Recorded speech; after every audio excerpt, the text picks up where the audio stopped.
السلام علیکم ورحمت الله تعالی وبرکاتہ. د تمام ګروپونو د لپاره خصوصا د زنانو ګروپ د لپاره روزانه یو مسله به ان شاء الله یو روزانه یو اهم خبره بس تاسو وړاندې ذکر کیږي، خصوصا زنانو د لپاره ډیر زیات دا روزانه تاسو چې کوي ګورئ چې سما ویلی وي هغه باندې فوري تور باندې عمل کوي.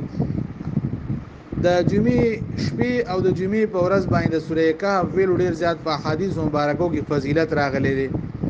خدا چې کوم د دین طالبات دي یا طالب علمان دي دا غي د لپاره مختصرا یو علمی خبره کومه چې په بعضو روایتونو کې د شپې ذکر دی، په بعضو روایتونو کې د ورځې ذکر دی. د دې دواړو ترمنځ تطبیق څه دی؟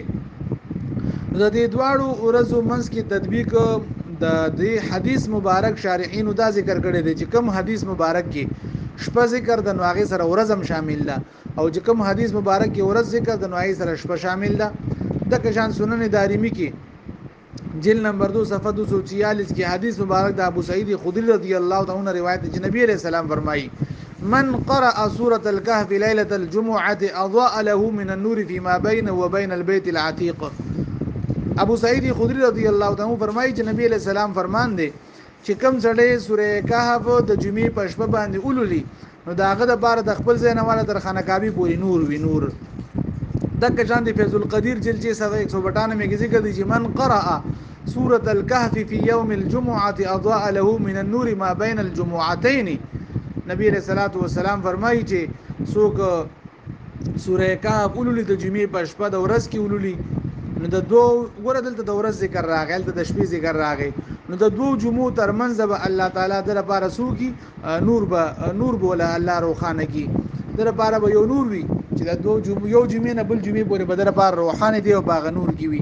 نو ګوري د یو جمعې نه بل جمعې پورې یا د دې د زینواله تر خانه کعبه پورې څومره فضیلت سو دی او په دې نور کې ګرځي را ګرځي.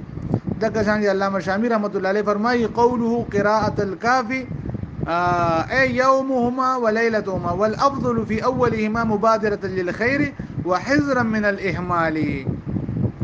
وی سورہ کهف کا څوک د ورځې وي او د شپې وي افضل په دې دواړو کې د دواړو کې خدای چې خیر حاصل کړي اسبه سا د دینه محرومي گئی ما، یعنی مطلب دا شلو کده ورځې وي ویا کده شپې وي ویا خدا خیر حاصل کا سورہ کهف تلاوت کا. نو ان شاء الله نن تمام زنانه چې څومره دي او هغه د خیر سره خپل منځونه کوي نو هغه د سورې کهف تلاوت مو کوي. سورې کهف د پوره ورولي ډیر د فضیلت نه ډک دی او بل د فضایل ډیر دي، خو ما مختصر دا بیان ک چې څوک سورې کهف هر جمعه وای نو دی بر دجال د فتنې نه غټي فتنې برازي او خلک به گمراه کیږي او خلک به ګډوډيږي، خلک به پریشان کیږي. خو چې څوک سورې کهف وای دی او پریشان کیږي نه، د الله زړه به مضبوط ساتلې وي، قائم به دین به ساتلې، په عقیده به پوخ ساتلې وي. نو ډیر ګورې لازمي ان سبا خو قسمه قسم فتنې دي، قسمه قسم ازمایښونه دي. زمونږ ګور د الله نه امیدونه کړ شي، د الله سره تعلق کړ شي، د دین سره تعلق کړ شي، او کله مال تغلی یو کله چې دین یو شي د کله بل شي دا کوشش وکړ دې چې سورې کهف وای شیطان بدر باندې حمله نشي کولی، د دجال فتنه او د فتنو نه به محفوظ وي.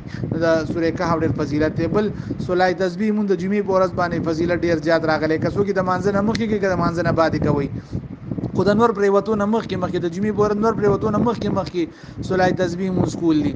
نو زنانه کوشش د سورې کهف تلاوت مو کوي او نارینه دي مو کوي او ورسره چې د صلای تسبیح مون ان شاء الله اهتمام وکړي. السلام علیکم ورحمت الله وبرکاتہ.